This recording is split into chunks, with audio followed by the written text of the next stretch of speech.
The lessons of the coronavirus. Well, when we're faced with things like this, there's a great fear that overcomes us because we can't control something that would threaten our physical bodies and our physical life. And we can get caught up in the turmoil and the trembling and the fear,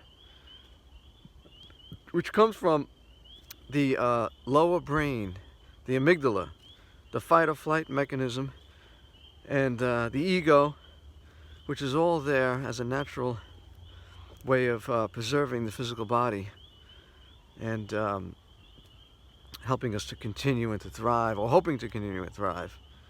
And that fear can be great. It can be a very powerful, hormonal, uncontrollable shaking and terrifying inner fear. And the only way to offset that is the development of the spiritual self, the experience of the presence of God within through walking meditation and prayer and just seeking the Lord. Seek the Lord with all your heart, soul, mind, and strength.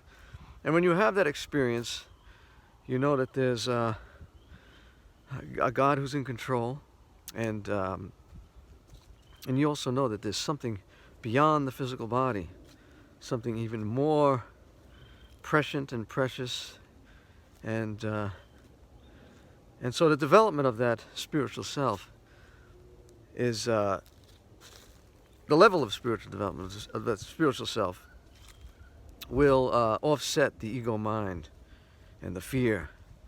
So depending on what level you're at, you'll have corresponding levels of fear, whether greater or smaller. So if you have a greater fear, you need to work. You need to do some work on your spiritual self. Look within, seek your Creator, get into quiet places like this, in prayer and walking meditation, and you'll be okay. And the second lesson is the financial breakdown caused by the virus. And this teaches us what Jesus said: do not store for yourselves treasures on earth, where moths corrupt and thieves break in to steal, but store up for yourselves treasures in heaven. Now, it's a little difficult to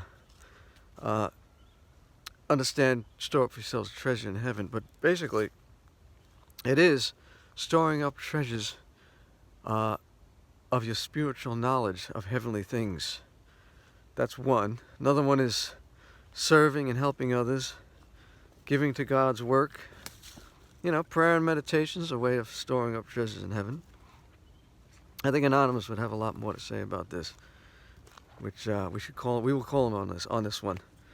But that's it. 2 lessons of the coronavirus. What's your level of the spiritual development within? And are you seeking first the kingdom, storing up treasures in heaven rather than on earth? Because that just teaches where thieves break in and steal. A lot of people who didn't see this coming will be forced to liquidate, lose a lot of money, and then someone else would come in, buy it up on the cheap. People who knew it was coming, as we're seeing on the news, but that's going to get covered over.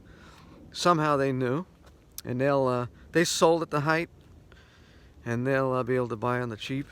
They'll be able to buy the shares that those who didn't see it coming had to lose a lot of money. So that's thieves breaking in and stealing, see? So that's relevant to our day, and it's a lesson for the Federal Reserve Bank and the Wall Street system that needs to function more on ethical and moral principles. That's the biggest problem we have in the United States, bigger than the virus itself. It's the fear, a financial system run by greed, avarice, uncaring, unspiritual souls. So that's it. The 2 lessons. Seek first your Maker. Develop your spiritual self, and your fears will be lessened. And don't store up treasures on earth, but store up treasures in heaven. So get out here. But don't just get out here and walk around and say, oh, this is nice. Seek your Creator, who's the ever-present force behind it all. All right. Check it out.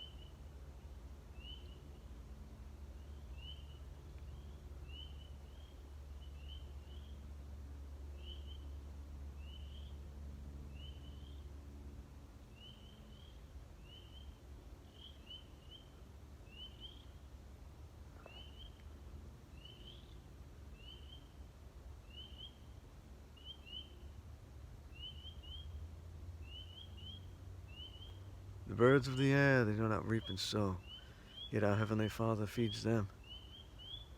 How much more will He feed you?